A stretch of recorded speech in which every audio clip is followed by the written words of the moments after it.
Hi, I'm Jennifer Fox with MusicEducatorResources.com. Today I wanted to share a new resource that I have available in my store. I'm really excited about it. It's called Music Poke Cards. And the awesome thing about Music Poke Cards is they can be done independently with the student.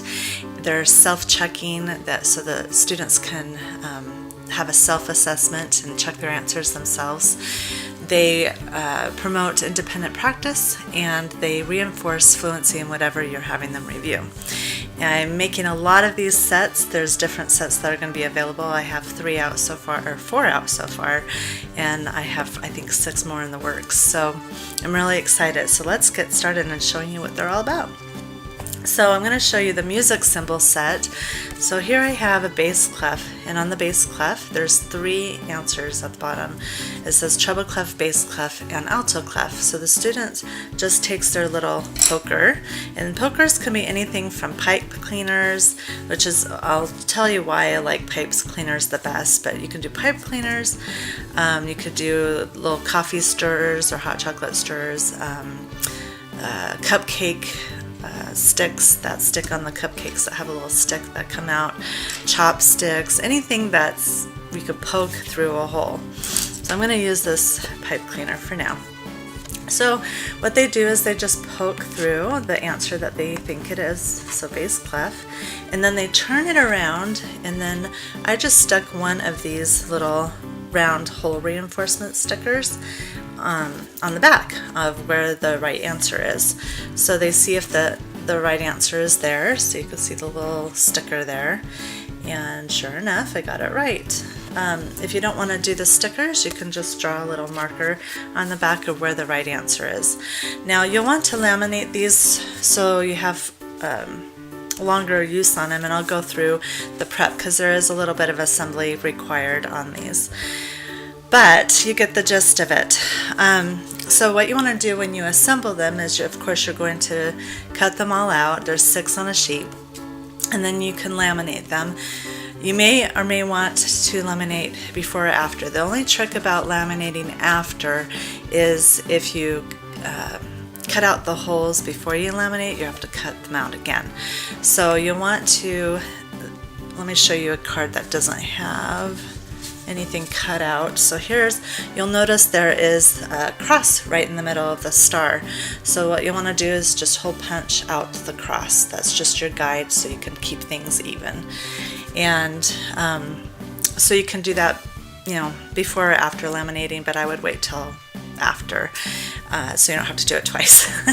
Then you just turn over the card and stick on the answer, whether it's a sticker or a marker. Again, you may want to play with your laminator because some laminators are thicker than others, and the thicker ones might not stick as well, or they might not, if you don't have a really strong permanent marker, you might not want to use a marker over a laminate. You might have to do that before you laminate. So I would do some test ones to see what is best for what you have. Then you are, of course, going to hole punch those X's out, or those crosses out. And optional is I like to actually hole punch the corner as well, because then I can just slip in one of these key rings right here and keep them all together. And so that makes it all nice. I included an answer key as well as a recording sheet, so if you want them to record their answers, they can.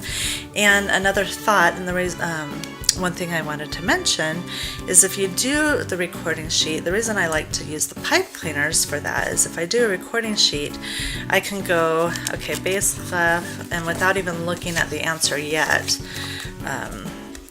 then I'll go, okay, this is a repeat sign, so I'll put that in, repeat sign. Now you'll notice it's not going to match, it's in 2 different holes. That's okay. Sharp, so I'm going to do that in sharp. So you see how I'm gathering these up.